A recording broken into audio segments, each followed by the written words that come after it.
Like it or not, your family. You become an honorary Biden, there's no way out. All those of you who volunteered and worked the polls in the middle of this pandemic, local elected officials, you deserve a special thanks from the entire nation. And to my campaign team and all the volunteers, and all who gave so much of themselves to make this moment possible, I owe you. I owe you. I owe you everything. And all those who supported us, I'm proud of the campaign we built and ran. I'm proud of the coalition we put together.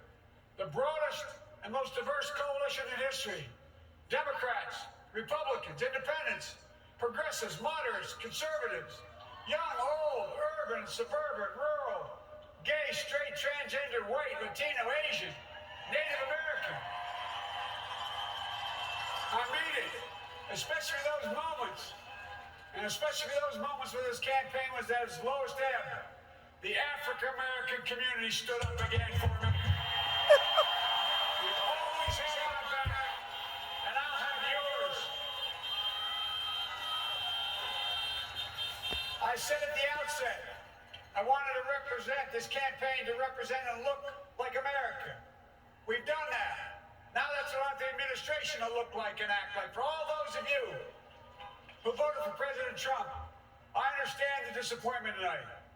I've lost a couple times myself, but now let's give each other a chance. Yeah. Yeah. It's time to put away the harsh rhetoric, lower the temperature, see each other again, listen to each other again. And to make progress, we have to stop treating our opponents as our enemies. They are not our enemies. They are Americans. They're Americans. The Bible tells us, to everything there is a season, a time to build, a time to reap, and a time to sow, and a time to heal. This is the time to heal in America.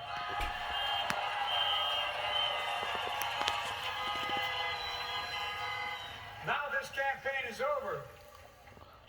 What is the will of the people? What is our mandate? I believe it's this. Americans have called upon us to marshal the forces of decency, the forces of fairness, to marshal the forces of science, and the forces of hope, and the great battles of our time. The battle to control the virus, the battle to build prosperity, the battle to secure your family's health care, the battle to achieve racial justice and root out systemic racism in this country. And the battle to save our planet by getting climate under control.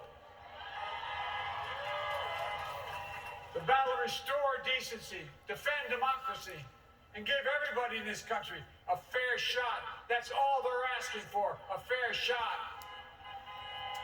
Folks, our work begins with getting COVID under control. We cannot repair the economy, restore our vitality, or relish life's most precious moments, hugging our grandchildren, our children, our birthdays, weddings, graduations, all the moments that matter most to us until we get it under control. On Monday, I will name a group of leading scientists and experts as transition advisors to help take the Biden-Harris COVID plan and convert it into an action blueprint that will start on January the 20th, 2021. That plan will be built on bedrock science.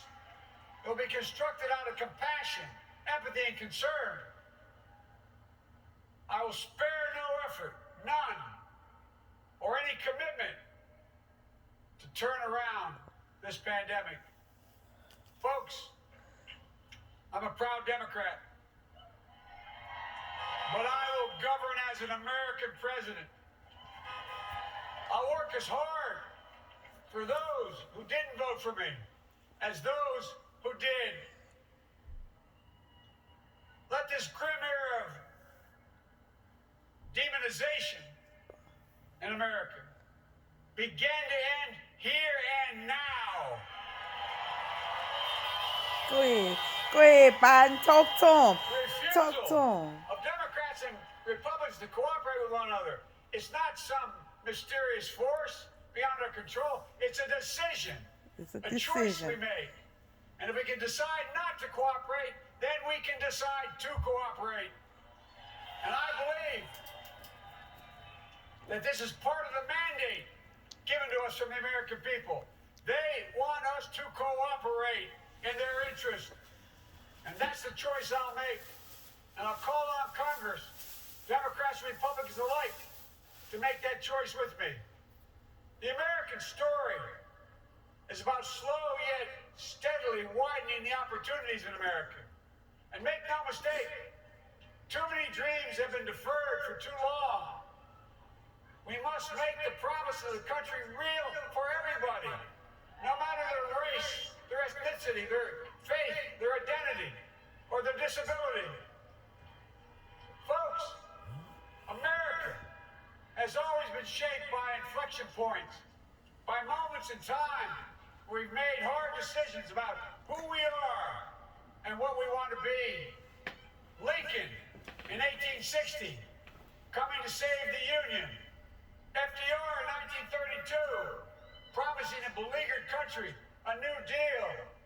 JFK in 1960, pledging a new frontier.